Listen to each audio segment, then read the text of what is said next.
धराधरेन्द्र नंदिनी विलास बंधु बंधुरस फुरद्रुगंत संतति प्रमोदमान मानसे कृपा कटाक्ष धोरणी निरुद्ध दुद्धरापदि क्वचित दिगंबरे मनो विनोद मेदु वस्तुनि। कौन है वो कहाँ से वो आया, चारों दिशाओं में तेज सब छाया, उसकी भुजाएं बदलें कथाएं, भागीरथी तेरी तरफ शिव जी चले, देख जरा ये विचित्र माया, देख तो कौन है ये।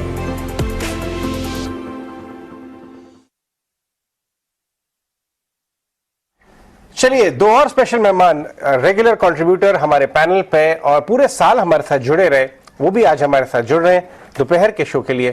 शिवांगी शारदा और सिसोदिया साहब दोनों हमारे साथ जुड़ रहे हैं। राजेश पालविया, यस राजेश पालविया, सौरभ सुधीर सुबह आए थे। बहुत बहुत शुक्रिया आप दोनों का आज हमारे साथ जुड़ने के लिए, शिवांगी एंड राजेश। शिवांगी, आपसे शुरुआत करेंगे। आज तो ट्रेंडिंग डे हो गया, कल तो जो शॉर्ट करके गया होगा एकदम फंस गया, आज सुबह स्क्वीज हुआ, लेकिन दोपहर में कोई इंटरडे पुल बैक आया ही नहीं। जिसको लॉन्ग लेना था वो तो फंस गया। आपने कैसे अप्रोच किया आज का ट्रेड? जी नमस्कार। पहले तो ईटी नाउ स्वदेश के पूरे परिवार को बेमिसाल एक साल के लिए हार्दिक शुभकामनाएं और सभी दर्शकों को महानवमी की भी शुभकामनाएं। तो हमने देखा है कि इंडेक्स आज गैप अप ओपनिंग हुआ था और उसके बाद जो है हम थोड़ी बहुत कंसोलिडेशन देखने को मिल रहा है। तो बाइंग इंटरेस्ट बरकरार है, पर जो मोमेंटम है वो अभी भी आना बाकी है। हम देख रहे हैं कि जो पुट कॉल रेशियो है वो भी काफी इंप्रूव हुआ है। तो जो पूरा सेटअप है वो काफी पॉजिटिव है। बुल्स जो है वो वापस एक्शन में आते देख रहे हैं अक्टूबर सीरीज में। यहाँ पे जो है अच्छी बात ये है कि हायर जोन्स पे भी सस्टेन कर रहा है। तो नेक्स्ट लेवल्स जो बन रहे हैं वो इंडेक्स के लिए 17,350 और 17,442 बन रहे हैं, जिसको ध्यान रखते हुए हम कोई भी डिक्लाइन में खरीदारी कर सकते हैं। ठीक है, बिल्कुल। बहुत बहुत शुक्रिया शिवांगी इन विशेष के लिए। और इंडेक्स पे जो व्यू है वो तो काफी तेज लग रहा है, बुलिश व्यू लग रहा है। राजेश से भी बात करते हैं। राजेश, गुड आफ्टरनून, बहुत बहुत स्वागत है आपका। राजेश भी हमारे साथ लंबे समय से जुड़ रहे हैं और क्लोजिंग शो में रोज होते हैं, रोज कंट्रीब्यूट करते हैं। राजेश, देखिए देखते देखते एक साल भी पूरा हो गया, पता भी नहीं चला, अभी की बात लगती है, लेकिन आपका कंट्रीब्यूशन हमारे सारे एक्सपर्ट्स का साथ रहा, सपोर्ट रहा, इतनी शानदार पिक्स आप लोगों ने दी, हमारे व्यूअर्स से हमें अच्छी खासी हौसला अफजाई मिली। बहुत बहुत शुक्रिया। Good afternoon Priyanka ji, good afternoon Mansi ji, good afternoon Ajay ji and good afternoon everyone. तो देखिए, प्रथम वर्षगांठ पे बहुत बहुत शुभकामनाएं और बहुत बहुत बधाई आपको, ईटी नाउ स्वदेश परिवार को और सभी व्यूअर्स का जो प्यार ईटी नाउ स्वदेश के माध्यम से मिला वो एक काबिले तारीफ था। और हमने देखा कि काफी अच्छे कंटेंट हमने ड्यूरिंग द ईयर आपके चैनल के थ्रू हमने यहाँ पे डिस्कस किए और काफी कुछ स्टॉक आइडियाज, मार्केट के सारे उतार चढ़ाव को हमने काफी कुछ किस तरीके से ट्रेड करना, ये सारी चीजें हमने डिस्कस करी। तो काफी अच्छा रहा एक साल का सफर और हम कामना करेंगे कि ये सफर सालों साल इसी तरह चलता रहे और आप उन्नति के शिखर पर ईटी नाउ स्वदेश बढ़ता रहे।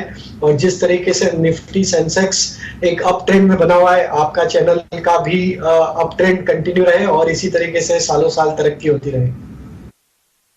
Rajesh ji, thanks for that. इतने अच्छे कॉम्प्लीमेंट्स आपकी तरफ से आना हमारे लिए बहुत बड़ी बात है and we are very very happy that आप हमारे साथ हैं और इसी तरह से एक साल की तरह ही कई सारे साल हम आपके साथ यूं ही बिताना चाहेंगे। And Shivangi, thanks for your compliments as well. चलिए आगे बढ़ते हैं। हमारे साथ अब नुरेश मिरानी भी जुड़ गए हैं, उनका भी स्वागत करते हैं। नुरेश, गुड आफ्टरनून, स्वागत है आपका ईटी नाउ स्वदेश पर। और आपके साथ एक लंबी पारी हमने खेरी ईटी नाउ में भी और ईटी नाउ स्वदेश में भी, आपने हमारा साथ निभाया, बताएं।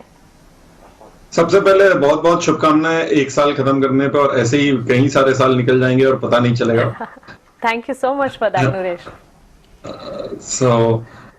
बताइए मार्केट को किस तरह से देख रहे हैं आप, क्योंकि इस वक्त अगर देखें फ्राइडे सेशन की जो धुआंधार तेजी थी वही तेजी को रेप्लिकेट कर रहा है आज मार्केट।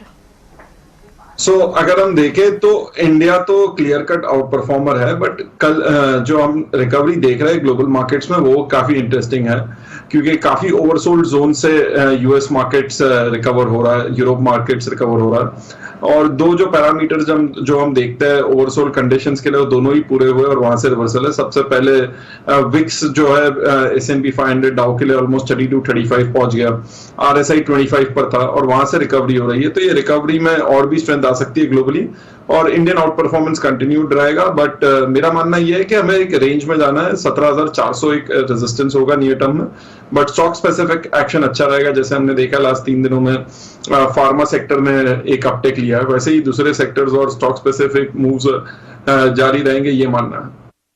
नरेश, कौन से दमदार स्टॉक्स हैं आज आपकी लिस्ट में? सबसे पहले एक बाय रहेगा IDFC लिमिटेड पे, जहां पे एक मेजर लॉन्ग टर्म ब्रेकआउट की तैयारी है 72 के ऊपर, जो होना चाहिए अभी रिसेंटली, और ओवरऑल शॉर्ट टर्म के लिए भी मोमेंटम स्ट्रांग है। स्टॉप लॉस होगा 67, टारगेट होगा 75 और उससे भी ज्यादा मीडियम टर्म में। दूसरा बाय होगा एक यूनाइटेड ब्रूवरीज लिमिटेड UBL, जो एक अभी तक ब्रेकआउट के करीब है। 1730 का ब्रेकआउट है, जहां पे वो टेस्ट कर रहा है लास्ट कुछ दिनों से। एक बार वो ब्रेकआउट हो जाता है तो एक क्लियर मूव बनेगा 1900 प्लस तक। प्रीएम्प्ट कर रहा हूँ ये ब्रेकआउट मूव। स्टॉप लॉस होगा 1650। राइट, ठीक है। तो ये कुछ पिक्स आपकी तरफ से। यूनाइटेड ब्रेवरीज का 1900 का टारगेट, तो यानी बाय कॉल्स यहाँ से सारी इनिशिएट हो रही है। राजेश, आपकी क्या रहेंगे आज की ट्रेडिंग पिक्स? तो 3 स्टॉक है। पहला स्टॉक है ग्रासिम। ये स्टॉक में करेक्शन के बाद stock almost 50 day moving average के पास से सपोर्ट लेके जिस तरीके से आज बाउंस बना है, हमें लगता है ये करेक्शन के बाद एक अच्छा यहाँ से रिवर्सल बनते हुए दिख रहा है। जिस तरीके से एक रेंज का ब्रेकआउट होते हुए दिख रहा है डेली सेटअप पे, हमें लगता है ग्रासिम को यहाँ पे बाय किया जा सकता है। अपसाइड के टारगेट आना चाहिए 1740-1750 तक के। स्टॉप लॉस रखेंगे करीब 16655 का। दूसरा स्टॉक है मेटल स्पेस से, और उसमें Jindal steel and power. Metal space में आज अच्छी रिकवरी बनी है। जिंदल स्टील एंड पावर को अगर हम एनालाइज करें तो यहाँ पे पिछले 2 सेशन से स्टॉक 200 डे मूविंग एवरेज के ऊपर होल्ड आउट करते हुए दिख रहा है। तो ये एक मेटल स्पेस में एक ऐसा स्टॉक है जो कि अपने लॉन्ग टर्म मूविंग एवरेजेस के ऊपर सस्टेन करते हुए दिख रहा है, और आज की बाइंग एक्शन ये दिखाती कि स्टॉक एक अच्छा आउट परफॉर्मेंस कंटिन्यू करते हुए दिखेगा। जिंदल स्टील एंड पावर में हम एक्सपेक्ट कर रहे हैं टारगेट 460 रुपए तक के, 428 का स्टॉप लॉस सजेस्ट करेंगे। तीसरा स्टॉक होगा फार्मा स्पेस से। कल भी हमने इस स्टॉक को डिस्कस किया था। लुपिन एक रेंज का ब्रेकआउट होते हुए दिख रहा है। काफी बड़े अंडर परफॉर्मेंस के बाद स्टॉक ने लोअर बैंड पे कंसोलिडेशन किया और एक रेंज का ब्रेकआउट होते हुए दिख रहा है। जिस तरीके से लुपिन के अब यहाँ पे टेक्निकल स्ट्रक्चर है, अब स्टॉक अपने 200 डे मूविंग एवरेज के ऊपर ट्रेड करते हुए दिख रहा है। तो हमें लगता है कि अब स्टॉक यहाँ पे अगर 728 के ऊपर सस्टेन रहा तो यहाँ से नेक्स्ट टारगेट इसका 770 की तरफ बनते हुए दिख सकता है। तो तीसरा स्टॉक लुपिन होगा। 3 वेरिड सेक्टर से ग्रासिम, JSPL और लुपिन स्टॉक स्पेसिफिक रिकमेंडेशन यहाँ पर आती हुई, बाय कॉल्स यहाँ पर हर तरफ। नरेश, क्विकली आपसे कुछ और स्पेसेस पर आपकी राय जानना चाहेंगे, क्योंकि IDFC और UBL जैसे स्टॉक्स आपने सुझाए। इस वक्त स्पेशलिटी केमिकल में भी हम देख रहे हैं काफी अच्छा ट्रैक्शन बिल्ट हो रहा है। कोई पर्टिकुलर पिक अगर वहां से आप चुनना चाहें?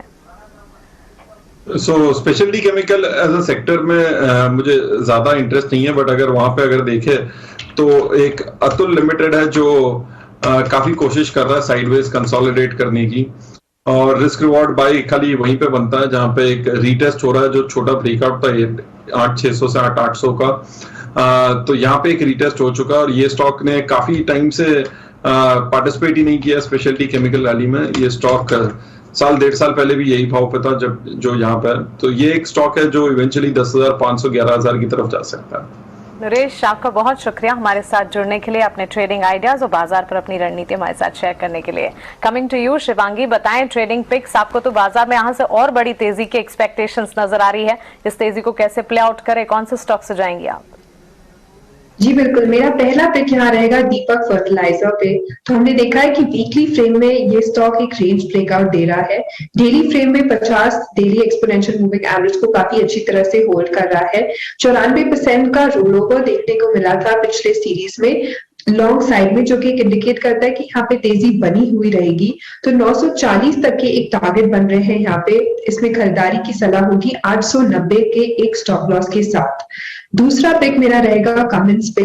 हमने ये देखा है कि डेली फ्रेम में काफी एक अच्छा पॉजिटिव डाइवर्जेंस देखने को मिल रहा है यहाँ पे, और ये स्टॉक जो है काफी पॉजिटिव है। करीबन 86% के roll over the long side में, और 1260 के एक टारगेट्स बन रहे हैं। 1190 की स्टॉप लॉस के साथ इस पे खरीदारी की राय रहेगी। स्पेशलिटी केमिकल से आप यहाँ पर पिक दे रही हैं। बिल्कुल शिवानी, आज जिस तरह से M&M फाइनेंस ने इतनी तेज रफ्तार दिखाई है, कैन फिन होम्स से भी लग रहा था, क्योंकि बहुत सारे शॉर्ट्स तो सिस्टम में थे महिंद्रा एंड महिंद्रा फाइनेंस के, और आज अब देखें 11-11.5% ऊपर होने के बाद भी कहीं से भी आपको पोजीशन कम नहीं दिख रही है। अभी भी वॉल्यूम के साथ आपको बाइंग दिख रही है, इंटैक्ट रहेंगे ये लेवल्स। तो क्या आप कैन फिन होम्स में भी अब बड़ी तेजी एक्सपेक्ट करनी चाहिए, क्योंकि वहां पर भी 25-30% का शॉर्ट बन गया था?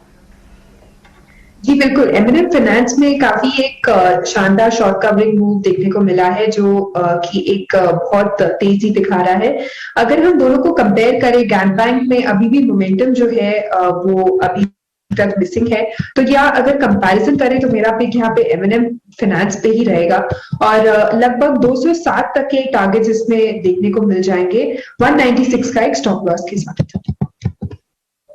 कैन फिन होम्स पर ये रहा है। और जहां फर्टिलाइजर प्लेस की हम बात कर रहे हैं राजेश जी, अच्छे स्टार्टअप ओआई बिल्ट होना यहाँ पर शुरू हो चुके हैं लॉन्ग पोजीशंस में। कई फर्टिलाइजर काउंटर्स की अगर बात करें, फ्यूचर्स की मैं बात कर रही हूँ, PI industries, Coromandel, Chambal fertiliser, GNFC जैसे स्टॉक्स को आप देखेंगे, काफी अच्छा मूवमेंट यहाँ पर इस वक्त नजर आ रहा है। क्या कोई एंट्री पॉइंट्स किसी पर्टिकुलर स्टॉक में आप देख रहे हैं? करीब 3 से 4.5% की तेजी यहाँ पर नजर आ रही है।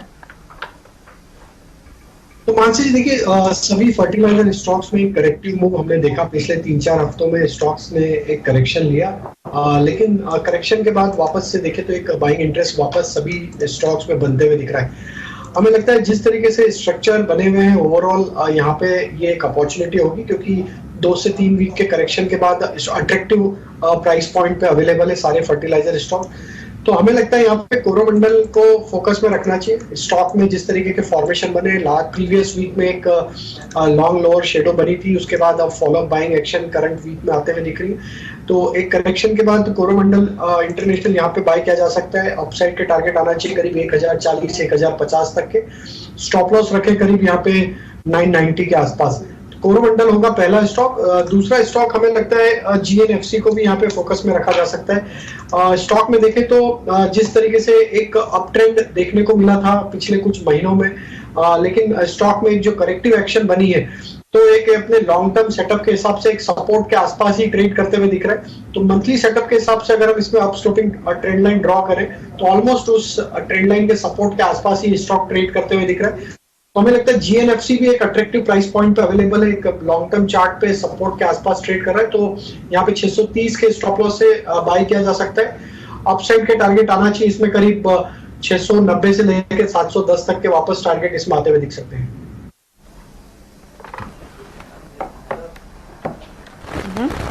ऑलराइट, तो जीएनएफसी एक दूसरा स्टॉक आप बता रहे हैं, तो केमिकल फर्टिलाइजर इन स्पेस में काफी अच्छी मूव दिख रही है आज हमें।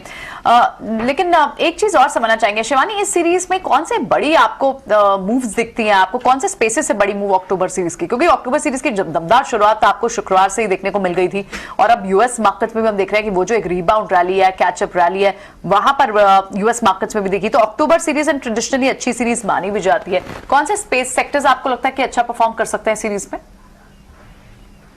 जी बिल्कुल, अगर अक्टूबर सीरीज पूरे की अगर हम बात करें तो यहाँ पे बैंकिंग और ऑटो, ये दोनों जो सेक्टर है वो काफी पॉजिटिव लग रहा है। उसके बावजूद कुछ केमिकल स्टॉक्स भी है जिसका हमने जिक्र भी किया, वो भी काफी पॉजिटिव लग रहा है। अगर बैंकिंग की बात करें तो आईसीआईसीआई बैंक जो है वो काफी पॉजिटिव लग रहा है 900 तक के एक टारगेट्स तक के लिए। और दूसरा अगर हम बात करें तो दीपक फर्टिलाइजर भी एक पोजिशनल ट्रेड की तरह हम कन्वर्ट भी कर सकते हैं, ये भी काफी तेजी दिखाते हुए दिखेगा।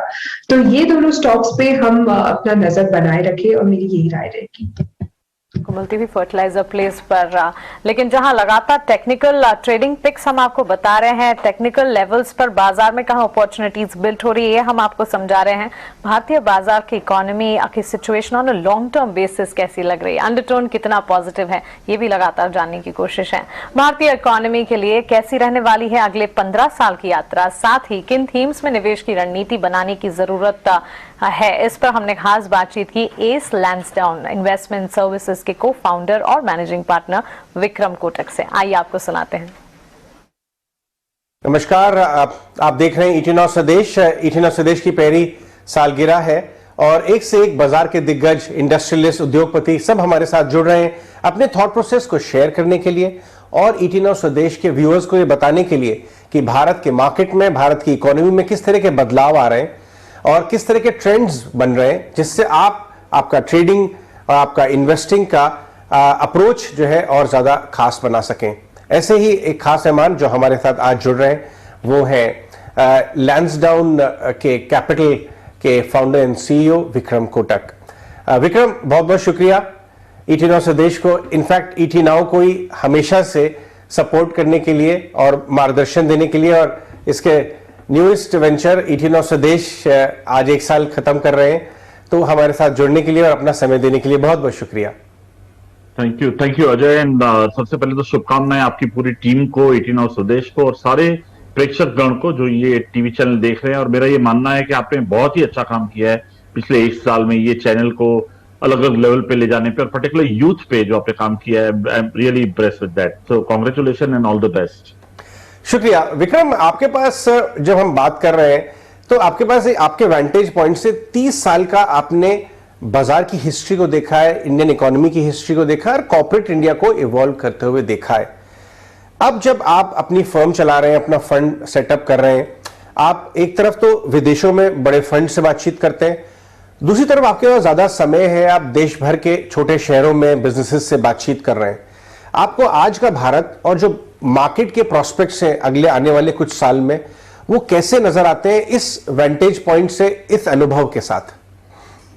आज का भारत ही बहुत ही अलग ही सिचुएशन में, और जब आप देखो, जैसे मैं नॉर्मली बोलते रहता हूँ कि वो काली शाम है, उसमें एक स्टार चमक रहा है, वो भारत है, ऐसा मुझे लग रहा है। और बहुत ही कम कंट्रियां हैं वर्ल्ड में राइट नाउ जो काफी सारे एडवांटेजेस के साथ बैठी हुई हैं। जैसे इंडिया का जो एडवांटेज है डेमोग्राफी से चालू करें, या हम चालू करें कि स्वदेश भारत, जैसे आपके नाम भी, आपका चैनल का नाम भी स्वदेश है, जैसे मोदी जी ने मेक इन इंडिया बनाया है, एक और बड़ा एडवांटेज पॉइंट है। तीसरा, गवर्नमेंट स्टेबल है, गवर्नमेंट ने काफी काम किया है उद्योग क्रांति के लिए और सारी चीजों के लिए। तो ये 3, 4, 5 जो फैक्टर हैं जो, और इंडिया की बैलेंस शीट बहुत स्टेबल है और एंटरप्रेन्योरशिप माइंडसेट है। 5वां, इंडिया के सेवर्स कभी इक्विटी में आते नहीं थे, वो भी सडनली 2 साल 3 साल से इक्विटी में काफी ज्यादा इन्वेस्ट करे। तो एक तरह से देखा जाए तो अपने नसीब के साथ अपना टाइमिंग देखे जाए, या जो सारी जो मिक्स होता है पूरा एक तेजी के लिए, लॉन्ग टर्म तेजी के लिए, वो सारे मिक्स एक तरह से इनकल्केट हो रहे हैं, जमा हो रहे हैं, और वो आपको मिक्स बना के एक अच्छा सा प्रोडक्ट तैयार करे। तो अगला 5, 10 या मे बी 15 साल भी इंडिया के लिए बहुत अच्छा है। 6 से 7% जीडीपी ग्रोथ करना जो नेचुरल है इंडिया के लिए, in economy where the world is struggling to even forget about growth, struggling to even manage the electricity supply. So वो सिनेरियो में भारत एक क्लियरली एक अलग ही जगह पे है, और मुझे लगता है ये 15-20 साल बहुत ही इंटरेस्टिंग जाएंगे अपनी जनरेशन के लिए जो अभी भी स्टॉक मार्केट में है, और जो नई जनरेशन आ रही है उनके लिए। बहुत बढ़िया बात आपने कही। हमारे जो व्यूअर्स में से जो नए इन्वेस्टर्स हैं, इनफैक्ट लास्ट 2-3 सालों में एक बहुत बड़ा तबका नए इन्वेस्टर्स का जुड़ा है बाजार से, उनके लिए आपने बहुत अच्छी बात की कि सारी दिशाएं और सारे एंगल्स और सारे नक्षत्र एक तरह से अलाइन हो रहे हैं भारत की ग्रोथ और हेंस स्टॉक मार्केट की ग्रोथ के लिए भी। इसमें मैं ये डालूंगा आपसे एक क्वेश्चन, ये पूछना चाहूंगा कि इसमें पोर्टफोलियो कंस्ट्रक्शन कैसे करना चाहिए।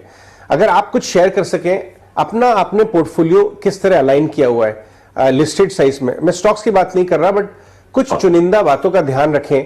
अगर हम 3 से 5 साल का पोर्टफोलियो खेलना चाहें तो पोर्टफोलियो कंस्ट्रक्शन किस डायरेक्शन में होना चाहिए?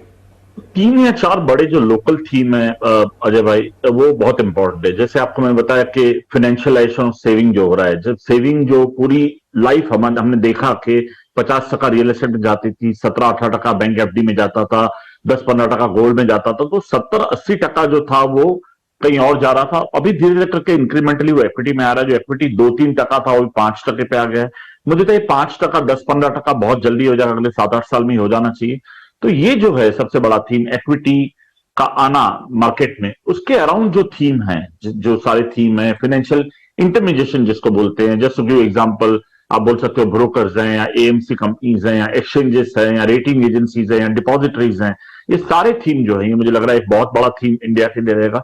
दूसरा जो बड़ा थीम है इन द वर्ल्ड, जो अभी जो वर्ल्ड डीग्लोबलाइज हो रहा है या डीकपल हो रहा है दुनिया में, और हर कंट्री चाहती है कि हमारा खुद का मैन्युफैक्चरिंग बेस हो, अच्छा बेस हो।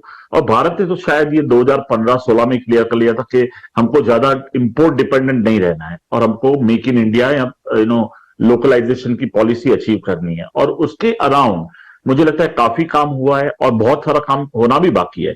आप अगर सिंपल एग्जांपल देखते हो, इलेक्ट्रॉनिक साइड पे हमने काफी रिवॉल्यूशनलाइज कर दिया है। मोबाइल फोन देखिए आप, करीबन इंक्रीमेंटली 50-60% फोन इंडिया में बन रहे हैं, तो एक एरिया में बहुत अच्छी क्रांति आई है। केमिकल में आपने देखा हुआ है। तो जो भी लोकलाइजेशन थीम है, जो लोकल इंडिया पे फोकस कर रहा है, क्योंकि हमको कंजम्पशन की चिंता तो है ही नहीं। 130-35 करोड़ लोग अगर इंडिया में हैं, 18% की दुनिया, 18% का जो ग्लोबल पॉपुलेशन इंडिया में रहता है, तो कंजम्पशन की चिंता हमको है नहीं, हमको मैन्युफैक्चरिंग की चिंता है कि ऐसा नहीं हो जाए कि हमको चिप की शॉर्टेज लग जाए, हमको कोई केमिकल इंटरमीडिएट की शॉर्टेज लग जाए। तो ये जो पूरा पीएलआई या मैन्युफैक्चरिंग ऑफ इंडिया और लोकलाइजेशन हो रहा है, ये बहुत ही बड़ा थीम है। और आप सोचो, ये थीम वो टाइम पे हो रहा है जब डेमोग्राफी यंग है और अंडर पेनिट्रेशन है। हर एरिया में अगर आप इंडिया का कोई भी सेगमेंट खोलो, आपको दिखेगा कि काफी अंडर पेनिट्रेशन इंडिया में है। जैसे आप वॉशिंग मशीन ले लो या एयर कंडीशनर ले लो, कोई भी आइटम आप उठा के ले लो, हर चीज में, सीमेंट ले लो, हर चीज में इंडिया का अंडर पेनिट्रेशन है। Under penetration, young population and government policy, अगर आप इसको मर्ज करो तीनों को, ये एक बहुत ही सुहाना टाइम रहेगा मैन्युफैक्चरिंग और कैपिटल गुड साइकिल के लिए। ये मेरा दूसरा बड़ा सेक्टर है। तीसरा, इंडिया अल्टीमेटली क्रेडिट ग्रोथ आने वाला है और क्रेडिट पेनिट्रेशन ज्यादा बढ़ने वाला है। तो हमारा ये मानना है कि फिनटेक कंपनियां अच्छा कर रही हैं, बट जो बड़ी प्राइवेट बैंकें हैं, जिनका मसल पावर है, जिनका रिस्क मैनेजमेंट है, जिनको कासा इजिली मिलता है, जिनको समझता है और जो इजिली ट्रांसमिट कर सकते हैं, वो एक बड़ा थीम रहेगा। कंज्यूमर ड्यूरेबल्स भी एक बहुत बड़ा थीम है। Anything to do with the consumption in India, any opportunity, I think that will all play out. So ये 4 बड़े थीम है। इसके अलावा मैं मानता हूं आईटी भी, भले आईटी अभी थोड़ा सा रफ पैच से गुजरा है, but IT digitisation, offshoring, cloud opportunity, ये बहुत बड़ी अपॉर्चुनिटी इंडिया के लिए और दुनिया के लिए।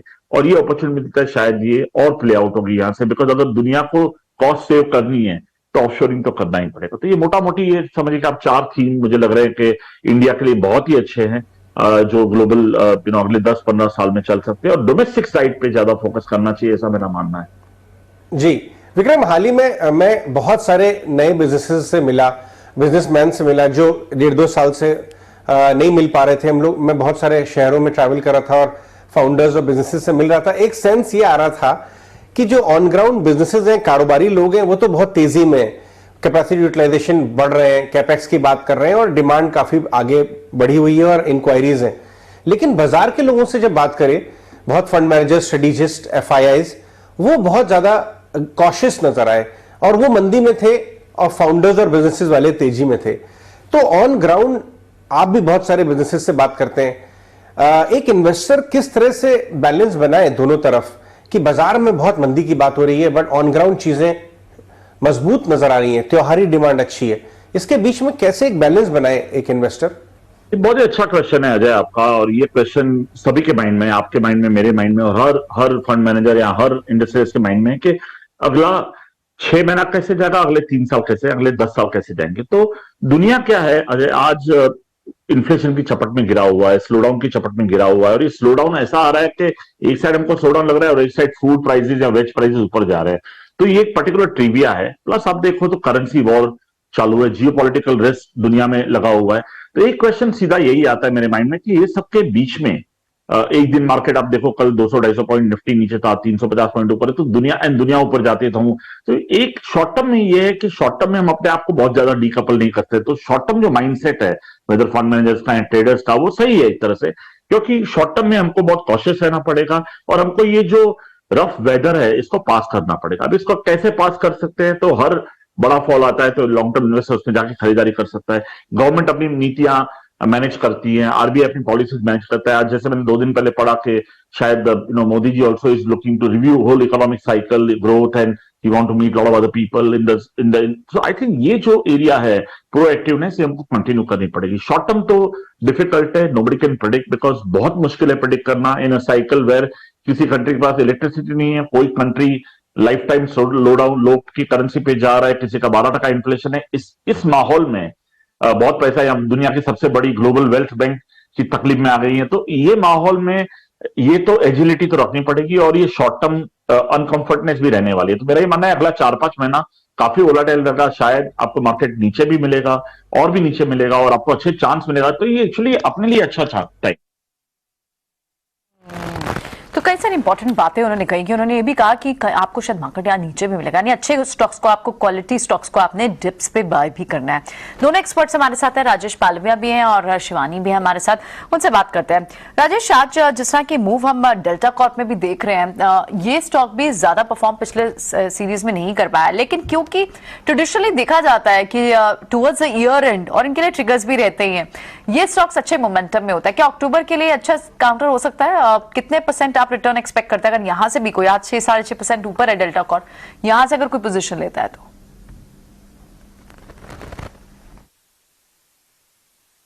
Rajesh, please unmute yourself. तो मोस्ट ऑफ द सीरीज में, लास्ट सीरीज में देखें तो मोस्ट ऑफ द डेज ये स्टॉक बैन पीरियड में ट्रेड करता रहा था, लेकिन अभी जिस तरीके से यहाँ पे फॉर्मेशन बने स्टॉक में, करेक्शन के बाद स्टॉक में जो रिकवरी बनी है, ऑलमोस्ट स्टॉक ने अपने 50 डे 100 डे मूविंग एवरेज को वापस से रिगेन किया। आज का जो मूव बना है काफी इंटरेस्टिंग है और हमें लगता है कि अब यहाँ पे 210 के ऊपर अगर ये स्टॉक सस्टेन रहेगा तो नेक्स्ट इसके इमीडिएट टारगेट जो बनना चाहिए 225-230 की तरफ भी बनते हुए दिख सकते हैं। तो जिनके पास पोजीशन है उन्हें ये सलाह रहेगी कि 209 रुपए के स्टॉप लॉस से पोजीशन को होल्ड रखें 220-225 के टारगेट के लिए।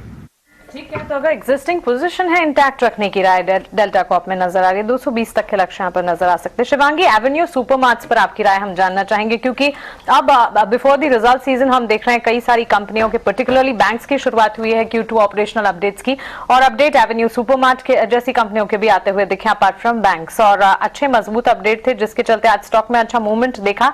लेकिन वो मूवमेंट दिखाने के बाद 4600 के हाई बनाने के बाद 4490 पर ये ट्रेड कर रहा है। कौन से एंट्री पॉइंट्स आपको वैलिड लग रहे हैं एवेन्यू सुपरमार्ट को अगर प्ले करना हो?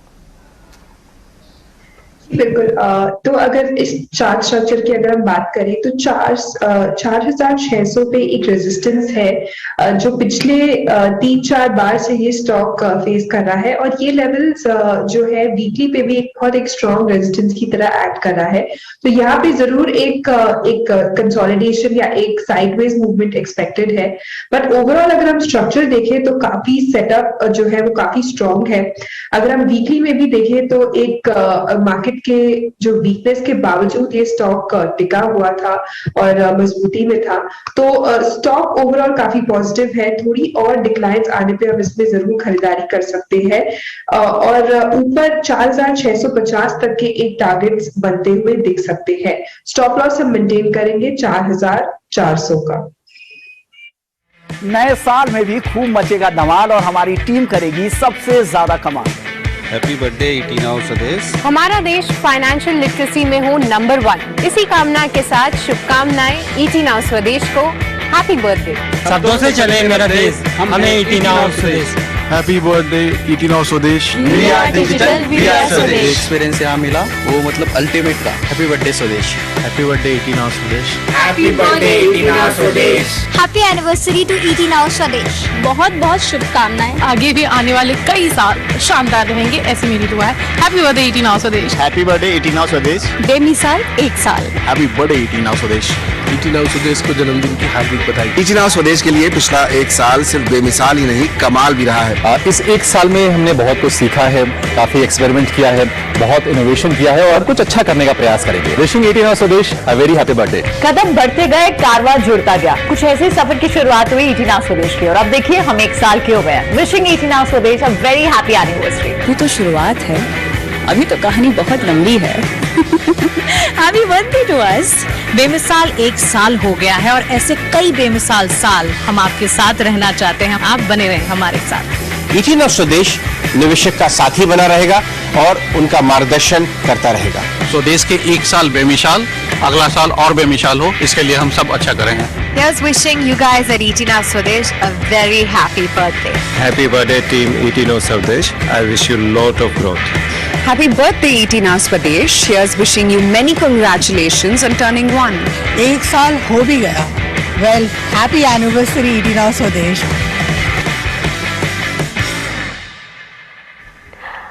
ये कुछ झलकियां हैं जो आप देख रहे हैं। पहला साल बेमिसाल और ऐसे कई साल हम आपके साथ रहना चाहते हैं और लगातार बाजार से जुड़ी बारीकियां आपके बीच रखना चाहते हैं। ट्रेडिंग पिक्स हो, चाहे फिर मैक्रो आउटलुक हो, इकोनॉमी से जुड़ी, इन्वेस्टमेंट से जुड़ी हर खबर आप तक पहुंचाना चाहते हैं। चलिए बाजार को क्विकली एक बार वॉच आउट करते हैं। इस वक्त अगर देखें आज के दिन बाजार में हमने अच्छी तेजी देखी है। ट्रंकेटेड वीक है और इस ट्रंकेटेड वीक की यहाँ पर अगर देखें ट्यूसडे सेशन की शुरुआत जो है काफी एक्शन पैक हुई है। करीब 377 अंकों की बढ़त अब भी निफ्टी में कायम 17,260 के पार ट्रेड कर रहा है। बैंक निफ्टी में 39,000 के लेवल्स। इस वक्त फ्यूचर्स की भी अच्छी पोजीशनिंग नजर आ रही है और सेंसेक्स में तो 1200 अंकों की तेजी हम देख रहे हैं। चलिए आगे बढ़ते हैं और ऐसे में हमारे साथ संजीव भसीन भी जुड़ गए हैं। उनका स्वागत करते हैं, उनसे समझने की कोशिश करते हैं कि इस वक्त बाजार को वो कैसे देख रहे हैं। Sanjeev ji, good afternoon. आज ईटी नाउ स्वदेश की सालगिरह तो है, इसे बाजार भी एक तरह से जश्न के माहौल में ट्रेड करता हुआ दिख रहा है। अच्छी मजबूती नजर आ रही है और आज महानवमी का दिन भी है। हाँ बिल्कुल मानसी जी, आपको सारे दर्शकों को बहुत बहुत नवमी की शुभकामनाएं। और कल आपको कहा था लास्ट आधे घंटे में माल ले लो, किसी ने नहीं कहा था 200 पॉइंट नीचे, तो आपको प्रियंका और अजय को कहा था ले लेना, माल मिलेगा नहीं। देखिए क्या रैली आई है। और अब तो मुंबई आ गए हम, आप तो कहा था कि मुंबई आएंगे तो तेजी आएगी। आपको अपडेट भी दे दूं, अडानी एंटरप्राइजेज, अडानी पोर्ट और फेडरल बैंक टॉप गेनर्स है। उसके अलावा आईडीएफसी फर्स्ट 10% अप है और मेरा favourite IndiGo is just starting to get up. ये 2100 से कम मत बेचना। अब आपके 2 पिक्स हैं, आप कहे तो मैं शुरू करूं। बताएं, हम इंतजार कर रहे हैं। तो मानसी जी सबसे पहले लीजिए Larsen and Toubro, largest conglomerate industrial play which is going to be an out performer because hydrocarbon, electrical and जिसे कहते हैं infrastructure are raring to go. 1875 में लीजिए, 1835 का स्टॉप लॉस, 1950 का टारगेट। और दूसरा pick Vedanta, most complete play on non ferrous play metal, और मुझे लगता है 77-78 में लीजिए, 268 का स्टॉप लॉस, 295 का टारगेट। ऑलराइट संजीव जी, वेदांता आप दे रहे हैं यहाँ पर, आपको मेटल पर इस वक्त क्या व्यू बन रहा है? क्योंकि हर बार मेटल कमोडिटी प्राइसेस पे तो एक दबाव है ही, हालांकि डॉलर इंडेक्स जरूर नीचे आ रहा है, लेकिन सिर्फ एल्यूमिनियम आपके रडार पर है, स्टील काउंटर्स भी रडार पर होंगे? नहीं बिल्कुल, that whole basket Priyanka, because if steel is going, if dollar is going to top out, these will automatically their margins will कम।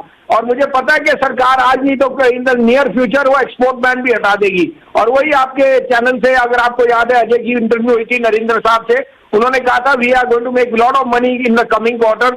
तो Tata steel and SAIL would be preferred picks along with Jindal, but Vedanta would be my top pick for today.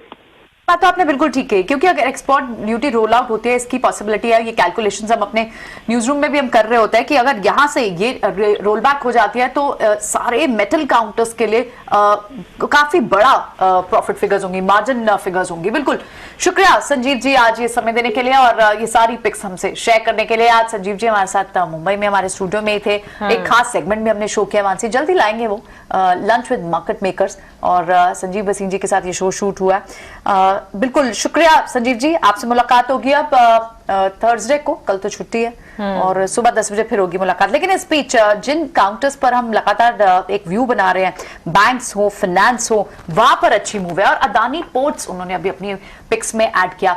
Adani stocks जिस तरह से जितनी बड़ी इनमें कल एक move दिख रही थी नीचे की तरफ, डाउनवर्ड प्रेशर दिख रहा था, चाहे अदानी इंटरप्राइज हो, अंबुजा सीमेंट हो, अदानी पोर्ट्स हो, वहां पर रिकवरी अब आपको दिख रही है। और अदानी पोर्ट्स तो रडार पे आ रहे हैं, 950 के ऊपर तक के लेवल लोग बता रहे हैं, एक्सपर्ट्स बता रहे हैं, 4.5% आज भी मूव है।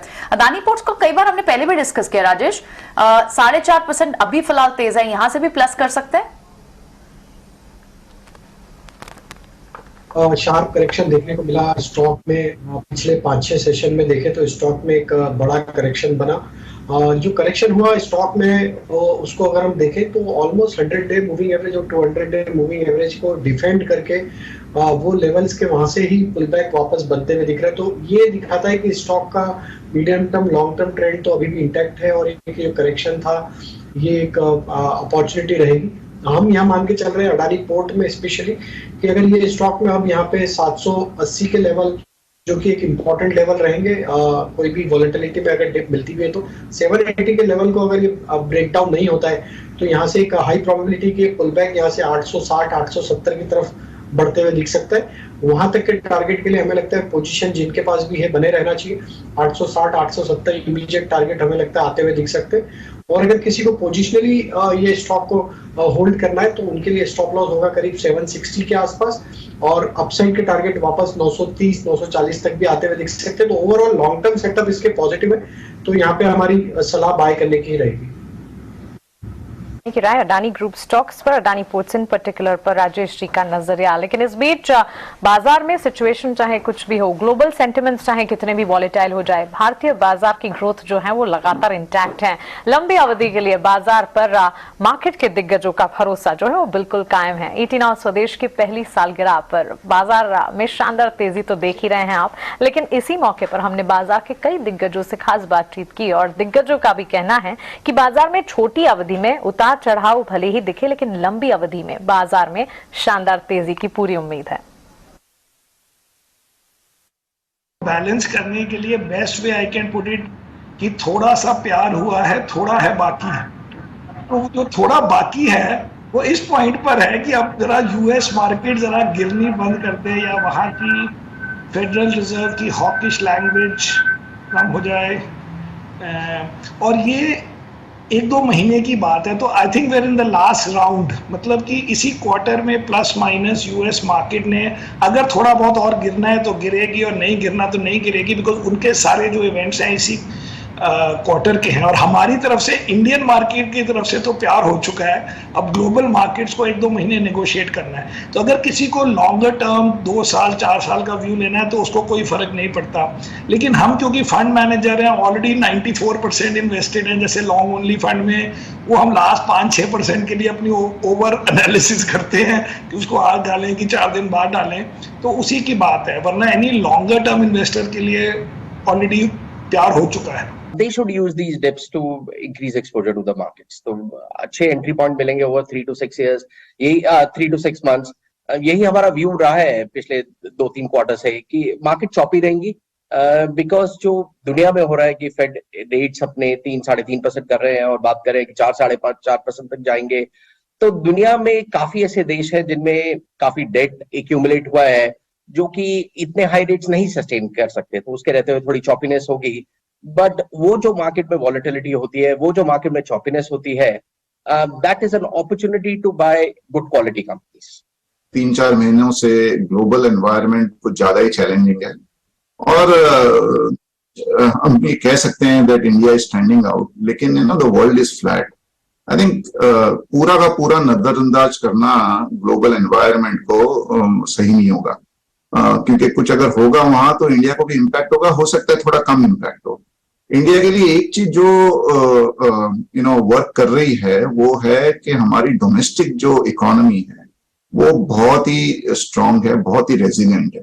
यहाँ पे इन्फ्लेशन भी कंट्रोल में है, अनलाइक द ग्लोबल एनवायरनमेंट। और जो अभी एक फॉल हुआ है कमोडिटी प्राइसेस में और ऑयल में, उसका भी इंडिया को एक बेनिफिट हो रहा है।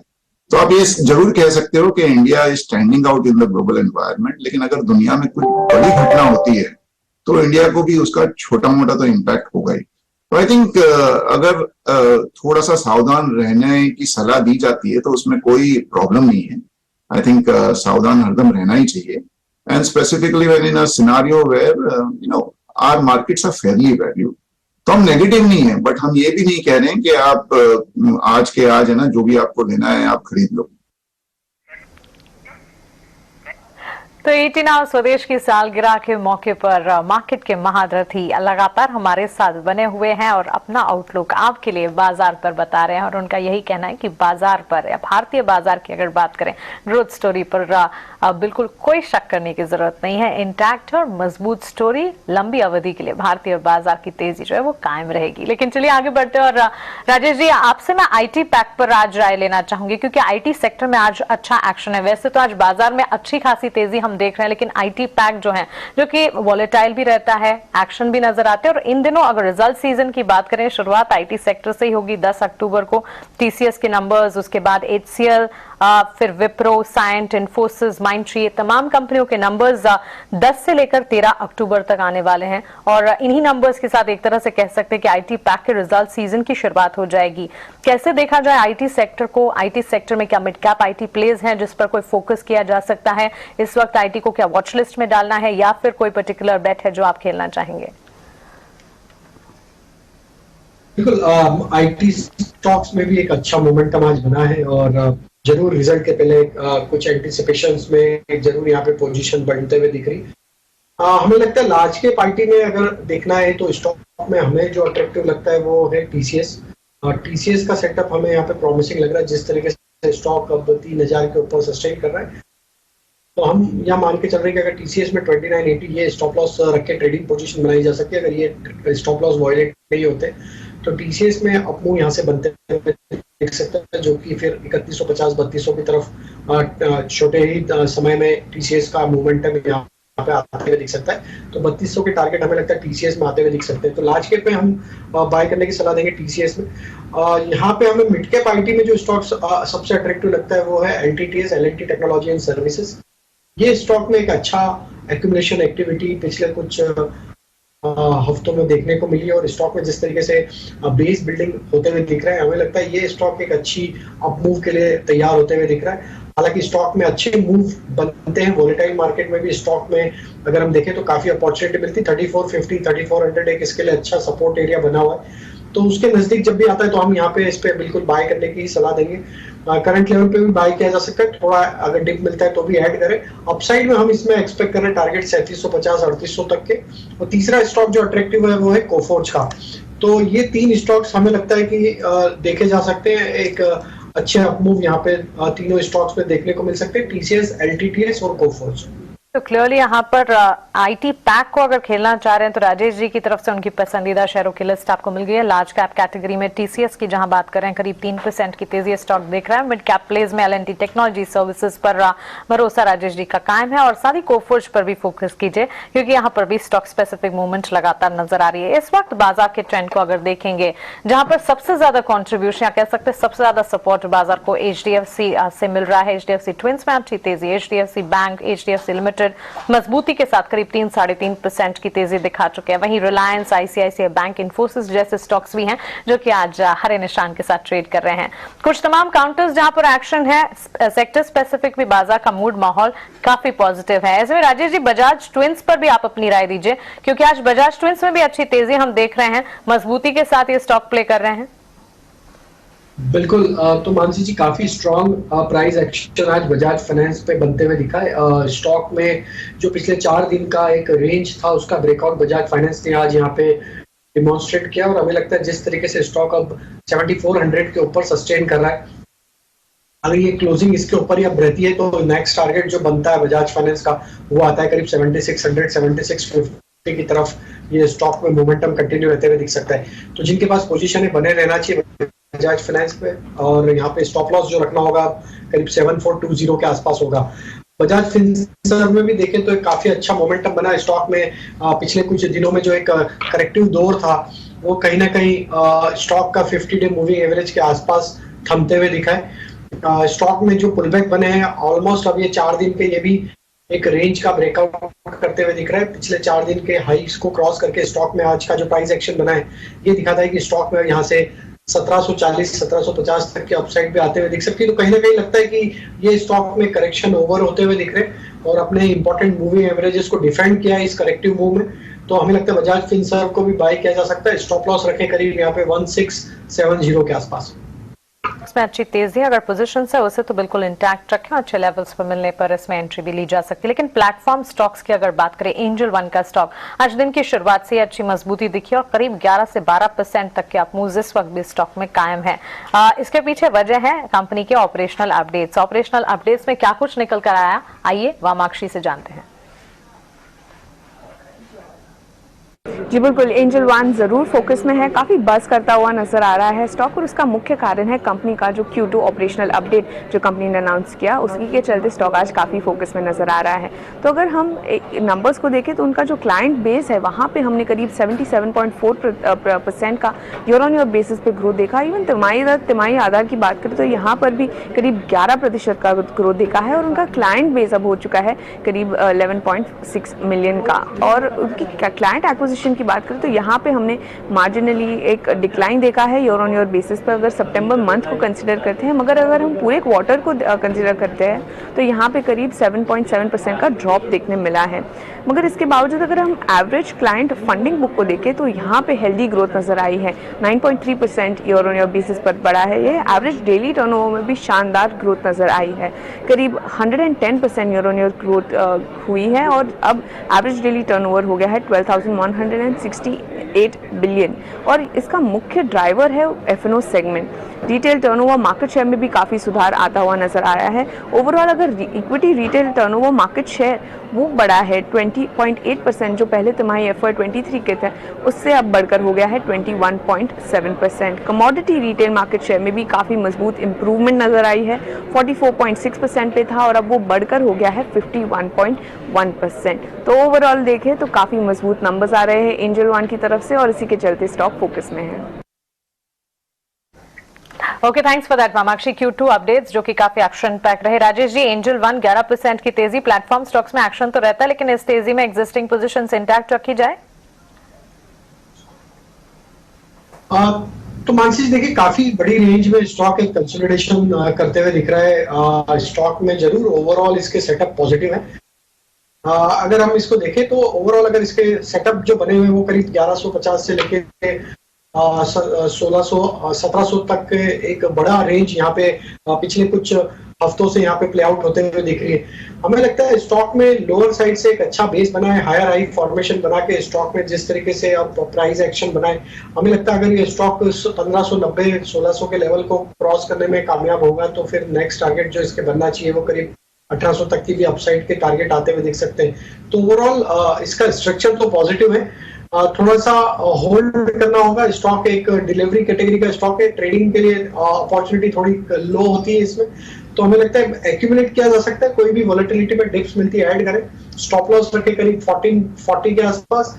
अपसाइड में पहला टारगेट इसका 1600 के आसपास होगा, उसके ब्रेकआउट के बाद हमें लगता है नेक्स्ट टारगेट इसका 1750-1800 तक भी आते हुए दिख सकता है। ठीक है, बिल्कुल। तो एंजल वन पे 1700 तक की चाल आप देखते हैं राजेश, और हमने देखा एंजल वन जब पहले भी ये मूव दिखा रहा था, कुछ महीनों से इसने बिल्कुल ब्रीदर ले लिया हो, लेकिन जब तेजी की रफ्तार दिखाई तो 2000 के आसपास भी काउंटर किया था।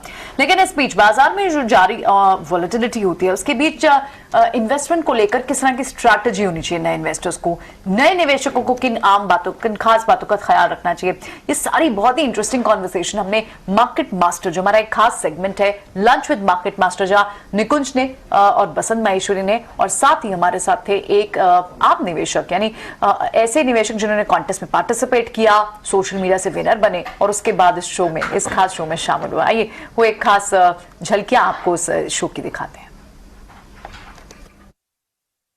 So being a new investor काफ़ी सीखने को चाहिए हमको अभी, और यही पूछना है कि लाइक अभी थोड़ा पैनिकनेस है अभी मार्केट में। क्रेडिट स्विस के अभी लास्ट 1-2 दिन से बातें चल रही है, तो जस्ट मार्केट में क्या होने वाला है आगे कुछ पता नहीं है अभी फिलहाल। सो न्यू इन्वेस्टर्स को क्या करना चाहिए इस हिसाब से? इनफैक्ट इस स्पेसिफिक सवाल पे मैं जाऊँ उससे पहले आपके तजुर्बे से और उसके बाद मैं निकुंज का भी व्यू चाहूँगा इस पे। एक अच्छा इन्वेस्टर बनने के लिए कुछ अगर आप शुरुआती कमेंट्स, क्योंकि दोनों अपने इन्वेस्टमेंट के गेम को सुधार रहे हैं, शार्पन कर रहे हैं, आप अपने तजुर्बे से क्या बताना चाहेंगे? अजय, आजकल तो हम लोग फ्लाइट में ट्रैवल नहीं करते हैं, पहले हम ट्रेन में चला करते थे। तो समझिए मेरा स्टेशन आने वाला 1 घंटे बाद, तो मैं सूटकेस लेकर गेट के बगल में आके खड़ा हो जाता था। जैसी स्टेशन आए सबको भागना है, I am coming back to क्या हमें करना चाहिए। अगर हमारा स्टेशन आएगा 36 घंटे बाद, मैं कलकत्ता से बैठा हूँ, मैं पहुंच रहा हूँ फॉर एग्जाम्पल अमृतसर, तो मैं आराम से सोता हूँ, आराम से आधे घंटा पहले उठता हूँ और निकल पड़ता हूँ। तो आपका जो भी आपने स्टॉक लिया है, फॉर एग्जाम्पल आप एक मेटल लिया, हमने भी मेटल लिया और बेचा, वो हो गया कि आपके स्टेशन 1 घंटे बाद आ रही है, आपको गेट पे रहना है, सामान लेकर वहां से कुली घुसेगा अंदर, यहाँ से चाय वाला घुसेगा, आपको बाहर निकलना है। अगर आपकी ऐसी कंपनी है जो आप लेकर 3 साल 4 साल 5 साल का व्यू बना सकते हैं, जो नॉर्मली कंज्यूमर और बैंकिंग में होती है, तो आपको ये रोज का प्रॉब्लम नहीं होगा। तो irrespective how good stock is, आपका अगर मेंटल बैंडविड्थ उसको रखने का लंबा है तो ही पैसा लंबा बनता है। तो मुझे लगता है ये सोचना चाहिए कि स्टॉक सस्ता है, महंगा है, ग्रोथ है, नहीं है, वो दूसरी बात है, बट अगर आपका व्यू 6 महीने का 1 साल का है तो उसमें लंबा पैसा नहीं बनता नॉर्मली। इनफैक्ट लंबे पैसे की बात करें तो निकुंज, आपने लास्ट 1 महीने में बाजार के हर सेक्टर के बड़े इंडस्ट्रियलिस्ट, उद्योगपति, बिजनेसमैन से आपने लंबी लंबी बातचीत की है। तो अगर आप कुछ अपना एक्सपीरियंस बताना चाहें, क्योंकि ये बात सही कह रहे हैं, जैसे ऋषिकेश ने कहा कि बड़ी अनिश्चितता है, ग्लोबली कुछ ना हो जाए वगैरह, बट भारत इसमें कैसा खड़ा है? देखिए, जो मार्केट होता है, मिश्र साहब बताएगा, आप बुजुर्ग हैं, आपका एक्सपीरियंस ज़्यादा है, अगर मैं गलत बोल रहा हूँ। हम सदगुरु ने एक बार मुझे समझाया था कि मार्केट जो होता है, क्योंकि सोच है अल्टीमेटली, हम छोटी चीज़ को बहुत बड़ा कर देते हैं और कुछ समय में उस बड़ी चीज़ को भूल जाते हैं। तो आज देखिए लंच टेबल में हम कोविड की बात नहीं कर रहे हैं, आज देखिए हम ब्याज दर की बात कर रहे हैं, मगर हम रशिया और यूक्रेन की बात नहीं कर रहे हैं। एक समय था हम केवल उसी की बात कर रहे थे। तो जो माइंड होता है जी, वह चीजों को मैग्नीफाई कर देता है। तो ये खास कॉन्वर्सेशन आज शाम को 6 बजे आप पीटी नाउ स्वदेश पे पूरा शो भी देख सकते हैं, खास चर्चा। लेकिन इस बीच अब जब 10 मिनट रह गए हैं बाजार बंद होने में, यूएस मार्केट्स, आप यूएस फ्यूचर देखें तो वहां पर भी बढ़िया तेजी दिख रही है। नास्डैक फ्यूचर्स आपको लगभग 2% के पास आपको तेज दिखाई दे रहे हैं। ऐसे में अगर राजेश आज के यहाँ के बीटीएसटी ट्रेड्स में इंडेक्स पे भी कोई ट्रेड समझ आता है आपको, या फिर इंडिविजुअल स्टॉक से आपको ट्रेड लगेंगे? लग रहा है आपको बाजार 17,200 के ऊपर, जब 300 के आसपास हम क्लोजिंग दे रहे हैं, क्या नई अब रैली देख रहा है बाजार? कौन से नए लेवल्स को देख रहा है? तो देखिए प्रियंका जी, क्लियरली आज एक शॉर्ट कवरिंग का मूव बना है। 17,200 के ऊपर क्लोज होना काफी इंपॉर्टेंट है। 17,200 इवन 17,250 के ऊपर क्लोज हो रहे, ये भी एक काफी इंपॉर्टेंट है।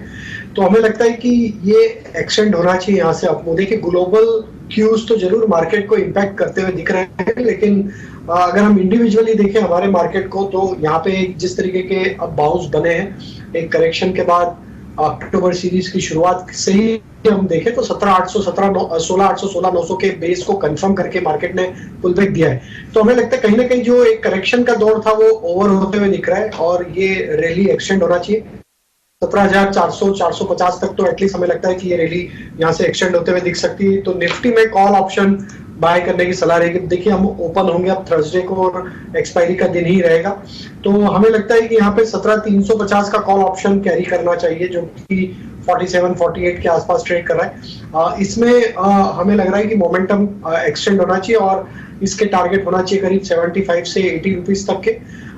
स्टॉप लॉस छोटा ही रखे, करीब 32 रुपए के आसपास का स्टॉप लॉस रख के 17,350 का कॉल ऑप्शन बाय करने की सलाह रहेगी। अब स्टॉक स्पेसिफिक बात करें बीटीएसटी में, तो हमें लगता है कि यहाँ पे जी इंटरटेनमेंट के शेयर को देखना चाहिए। काफी अच्छा मोमेंटम यहाँ पे बनते हुए दिख रहा है। जिस तरीके से एक चैनल का ब्रेकआउट जील में होते हुए दिख रहा है, हमें लगता है जी यहाँ से एक अच्छा मोमेंटम कैरी कर सकता है। 285 से 290 तक के अपसाइड आते हुए दिख सकती है। स्टॉप लॉस रखेंगे हम करीब 264 के आसपास। जो दूसरा स्टॉक यहाँ पे अट्रैक्टिव लग रहा है वो है यहाँ पे यूनाइटेड स्प्रिट का। हमें लगता है यूनाइटेड स्प्रिट में जिस तरीके के मोमेंटम बने हैं, ये स्टॉक भी एक अच्छा मोमेंटम कंटिन्यू करते हुए दिख सकता है। तो यूनाइटेड स्प्रिट पे बाय करने की सलाह है और हम एक्सपेक्ट कर रहे हैं इसमें जो टारगेट आना चाहिए वो होना चाहिए करीब 900 रुपए तक के अपसाइड के टारगेट आते हुए दिख सकते हैं। स्टॉप लॉस रखेंगे करीब 845 का। और ऑलरेडी बजाज फिनसर्व पे तो हमने डिस्कस किया, ये स्टॉक भी हम यहाँ पे बाइंग रडार पे रखे हुए और हम एक्सपेक्ट कर रहे हैं 1740 तक के अपसाइड के टारगेट इसमें भी आते हुए दिख सकते हैं। टोटली। तो नरेश को पसंद आता है यूनाइटेड ब्रूवरीज और यूएसएल पर पॉजिटिव आउटलुक कर राजेश जी का, और साथ ही बीटीएसटी के तौर पर अगर देखें जीएल और बजाज फिनसर्व जैसे स्टॉक्स भी हैं जो कि रेडार पर है। राजेश जी आपने सही कहा कि एक ट्रंकेटेड वीक है और गुरुवार को जब बाजार फिर खुलेंगे तो हम वीकली एक्सपायरी की तरफ बढ़े होंगे और ऐसे में फिर वॉलेटाइल ट्रेड्स के अनुमान जरूर नजर आ सकते हैं। लेकिन इस वक्त की तेजी जो है, इस तेजी में कुछ तमाम स्टॉक्स जो कि एक्शन दिखा रहे हैं। ऐसे में आईआरसीटीसी पर आपकी राय दीजिए, क्या इसको भी एक बीटीएसटी कैंडिडेट समझा जा सकता है राजेश जी? क्योंकि हम देख रहे हैं टुवर्ड्स डे हाई, ये stock almost at day high 720 का हाई है और 718-19 के आसपास ये ट्रेड कर रहा है। पिछले कुछ ट्रेडिंग सेशन में मजबूती भी देखने को मिली है इस स्टॉक में। क्या बीटीएसटी के तौर पर इसे भी ले जाया जा सकता है? तो बिल्कुल मानसी जी, देखिए स्टॉक में एक अच्छा मोमेंटम देखने को मिला है और आज जिस तरीके की प्राइस एक्शन है स्टॉक में देखें तो अब 20-50 डे मूविंग एवरेज के ऊपर सस्टेन करा, तो नियर टर्म सेटअप पे तो स्ट्रेंथ यहाँ पे आते हुए दिख रही है। और स्टॉक ने लास्ट 3 दिन के हाई को क्रॉस किया, एक साइडवेज कंसोलिडेशन का ब्रेकआउट भी होते हुए दिख रहा है, तो कैरी करना चाहिए 745 750 तक की अपसाइड, तो हमें लगता है कि इसमें नेक्स्ट सेशन में आते हुए दिख सकती है। तो यहाँ पे स्टॉप लॉस रखे करीब 708 रुपए के आसपास, तो IRCTC पे भी बाय का ही व्यू है।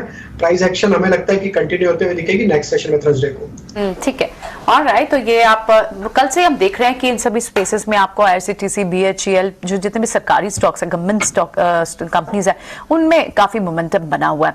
लेकिन आज जब हम BSE के कुछ काउंटर्स को देख रहे हैं और वाकई मोमेंटम बहुत स्ट्रॉन्ग आपको फाइनेंस काउंटर्स को तो दिखी, बैंकिंग एंड फाइनेंस में तो दिख ही रहा है। BSE के टॉप 100 गेनर्स में आज बड़ी तेजी आपको जी जैसे स्टॉक्स में भी दिख रही है। 7.5% की तेजी जी में है। चोलामंडल फाइनेंस, ये कल हमने क्लोजिंग कॉल में ये स्टॉक भी डिस्कस किया था। आज आपको यहाँ पर 6% की मूव दिख रही है। पेज इंडस्ट्री जैसे काउंटर, बैंक्स में इंडसइंड बैंक जैसे काउंटर 5.5%, टाटा केमिकल्स लगभग 4.5% की तेजी दिख रही है। तो अक्रॉस द सेक्टर्स आपको बाइंग दिख रही है। मेटल में भी आपको बाइंग दिख रही है और IT में कई कुछ सिलेक्टेड काउंटर्स ही हैं जिनमें आपको बाइंग दिख रही है। बैंकिंग और फाइनेंस तो सबसे ज्यादा यहाँ मोमेंटम दिख रहा है। पॉलीकैब जैसे काउंटर पे एक बार राय ले लेते हैं राजेश से। राजेश, होम फर्निशिंग थीम ये काफी अच्छी थीम, ये काफी मोमेंटम में थीम है पॉलीकैब, लेकिन एक ऐसा स्टॉक है जिसने बड़ा रिटर्न लास्ट ईयर दिया है। इस साल भी इसके रिटर्न इतने तेज भी नहीं थे और इतने म्यूटेड भी नहीं थे, लेकिन क्या ये इस वक्त एक बड़ी चाल चलने के लिए रेडी है? क्योंकि जब ये एक बार में चलता है तो अच्छी चाल तो देता है स्टॉक। बिल्कुल, ये स्टॉक में जो फॉर्मेशन बन रहे हैं बड़े अच्छे स्ट्रॉन्ग अपट्रेंड के बाद स्टॉक में एक अच्छा बड़ा कंसोलिडेशन देखने को मिला। ऑलमोस्ट अगर हम इसको देखें तो 10 से 12 महीने का एक बड़ा कंसोलिडेशन इसमें एक रेंज में होते हुए दिख रहा है। अब ये स्टॉक में जो प्राइस एक्शन बना है ये अपने एक मल्टीपल रेजिस्टेंस जोन, मतलब मल्टीपल सप्लाई जोन को यहाँ पे पेनिट्रेट करते हुए दिख रहा है। हमें लगता है बिल्कुल इसमें एक बड़ी चाल की तैयारी होते हुए दिख रही है। प्राइस एक्शन जो यहाँ पे एक्सटेंड होगा या एग्रेसिव प्राइस एक्शन यहाँ पे जो बन सकता है वो होगा करीब 2690 के ब्रेकआउट के बाद। तो बाय ऑन डिप्स की रणनीति रखे, इसमें एक्यूमुलेट करें स्टॉक को। जिस तरीके के इसके ओवरऑल फॉर्मेशन हमें लगता है 2690 के ब्रेकआउट के बाद जो बड़े टारगेट इसके बनना चाहिए वो होना चाहिए करीब 2900 से लेकर 3000 तक की अपसाइड भी यहाँ पे शॉर्ट पीरियड ऑफ टाइम में ही ब्रेकआउट के बाद बनते हुए दिख सकती है। तो यहाँ पे बाय एंड एक्यूमुलेट करें, डिप्स में इसको ऐड करें, स्टॉप लॉस रखें करीब 2520 के आसपास और अपसाइड के टारगेट होना चाहिए इसके करीब 2690, तो ट्रेडिंग टारगेट होगा। लेकिन पोजिशनली हमें लग रहा है 2950 3000 तक की अपसाइड यहाँ पे आते हुए दिख सकती है। तो बड़ी तेजी के लिए स्टॉक बिल्कुल तैयार होते हुए दिख रहा है। तेजी के लिए पॉलीकैब का स्टॉक तैयार हो रहा है और यहाँ पर फंडामेंटल्स तो मजबूत है, लेकिन टेक्निकली भी चार्ट स्ट्रक्चर राजेश जी को काफी पॉजिटिव लग रहा है। करीब 2.5 मिनट बचे हैं आज की क्लोजिंग में और आज का एक्शन पैक दिन अगर सम अप करें, हर सेक्टर हर पॉकेट में अच्छी मजबूती के बीच ट्रेड्स हैं। Metal pack, PSU bank, media, IT, bank, financial services, realty, auto, energy, हर तरफ अच्छी तेजी के बीच कामकाज। क्विकली राजेश जी आपसे पावर स्टॉक्स पर भी आपका नजरिया जानना चाहेंगे। टोरेंट पावर, टाटा पावर जैसे स्टॉक्स में अच्छा एक्शन, करीब 4 से लेकर 5% तक की तेजी आज दिख चुकी है। तो देखिए ब्रॉड बेस आज तो मार्केट में बाइंग एक्शन बना है, तो सभी सेक्टर में एक मोमेंटम तो बनते हुए दिख रहा है। टाटा पावर, टोरेंट पावर, सभी स्टॉक्स में एक मोमेंटम बना है। टाटा पावर का सेटअप अट्रैक्टिव लग रहा है। एक बड़े टाइम फ्रेम पे अगर इसको एनालाइज करें तो स्टॉक एक साइडवेज कंसोलिडेशन में देखने को मिला और अब अपने लोअर बैंड के पास से सपोर्ट लेके बाउंस बनते हुए दिख रहा है। तो हमें लगता है टाटा पावर में एक मोमेंटम यहाँ से बन सकता है जो कि स्टॉक को 228 230 की तरफ लेके जा सकता है। स्टॉप लॉस रखेंगे करीब 211 का।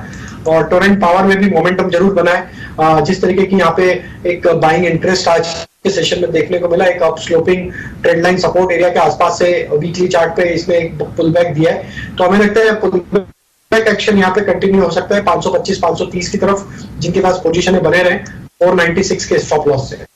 राइट, ठीक है। तो यहाँ पर एक स्टॉप लॉस के साथ आपको राय दे रहे हैं। आज टाटा पावर पर एक खास कम्युनिकेशन टाटा पावर के CEO के साथ इनफैक्ट खास कॉन्वर्सेशन निकुंज ने भी की थी, हम लगातार दिखा भी रहे हैं चैनल पर, और वो खास कॉन्वर्सेशन आप दिन भर भी देख सकते हैं। तो बड़ी स्ट्रैटेजी की तैयारी तो टाटा पावर यहाँ कर रहा है।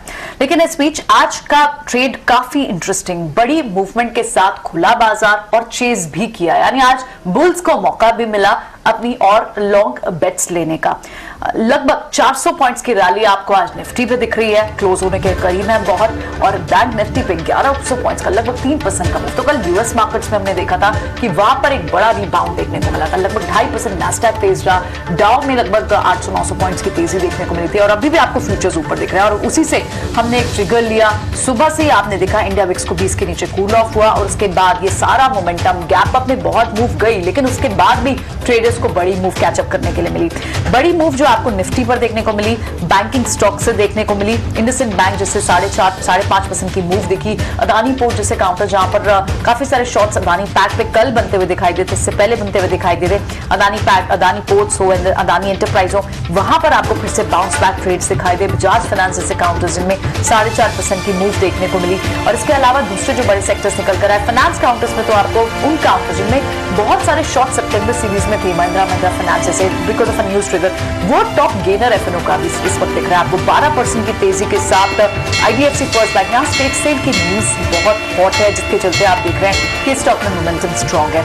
जी का काउंटर हो 7% की मूव है, और साथ ही दूसरे जो फाइनेंस काउंटर है, चोलामंडलम फाइनेंस हो, श्रीराम ट्रांसपोर्ट फाइनेंस हो, इनमें मोमेंटम अच्छा है। मेटल काउंटर्स में आपको ये आज कल थोड़ा कल क्योंकि सारे सेक्टर्स पे एक डेंट था, लेकिन आज आप फिर से एक रिबाउंड मेटल स्पेस में देख रहे हैं। चाहे स्टील काउंटर्स हो, एल्यूमिनियम काउंटर्स हो, सभी में आपको एक स्ट्रॉन्ग मूवमेंट दिखाई दे रही है। फार्मा स्पेस से आपको बहुत सिलेक्टिव बेट्स एफएनओ स्पेस से दिख रही हैं, ग्रैन्यूल जैसे काउंटर हो, डॉक्टर लाल पाथ जैसे काउंटर्स हो। अदरवाइज आपका दिन आज सारे अग्रेसिव बेट्स लेने का है, चाहे अग्रेसिव बेट्स में आपका फाइनेंस काउंटर्स हो, बैंकिंग काउंटर्स हो, रियल एस्टेट हो, मेटल्स हो, सब में आज आपको एक जमकर खरीदारी दिख रही है। और अगर आप एडवांस डिक्लाइन की रेशियो बात करें, एफएनओ में सिर्फ 8 गिरने वाले शेयर और उसके आगे बढ़ने वाले लगभग 190 एडवांसेस देख रहे हैं। एडवांस डिक्लाइन रेशियो भी आपको कुछ इसी तरह से दिखाई दे रही है। तो बहुत ही स्ट्रॉन्ग मोमेंटम के साथ कमबैक दिख रहा है अक्टूबर सीरीज का, ये आज तीसरा दिन का ट्रेड, और इसमें आपको back by the good global cues आप एक स्ट्रॉन्ग मूवमेंट देख रहे हैं। तो आज की मूव वाकई अब एक दिन का ब्रीदर लेगा बाजार, कल बाजार की छुट्टी, और उसके बाद होगी सीधा एक्सपायरी। बिल्कुल प्रियंका, उम्मीद यही करते हैं कि ये जो एक्शन आज दिखा यही कायम रहे गुरुवार के सेशन में भी, और जश्न अब भी खत्म नहीं हुआ है। बाजार की धुआंधार तेजी के साथ साथ ईटी नाउ स्वदेश में भी जश्न का माहौल है, और आज दिन भर जिस तरह से हमने ये माहौल को बरकरार रखा है, आज पूरे दिन ये माहौल बरकरार रहेगा। कई सारे एलिमेंट्स हैं, और जिस तरह से हम आपको बता रहे हैं कई सारे नए शोज हैं, लंच विद मार्केट मास्टर्स हैं, जिसके लिए आपको हमारे साथ बने रहना है। फाइनल क्लोजिंग, राजेश जी हमारे साथ जुड़ने के लिए आपका बहुत शुक्रिया, अपने ट्रेडिंग पिक्स और मार्केट पर आपका नजरिया देने के लिए। अच्छी क्लोजिंग हुई है बाजार की, लेकिन लगातार एक्शन ईटी नाउ स्वदेश पर जारी है, इसके लिए आप बने रहें ईटी नाउ स्वदेश के साथ। नमस्कार।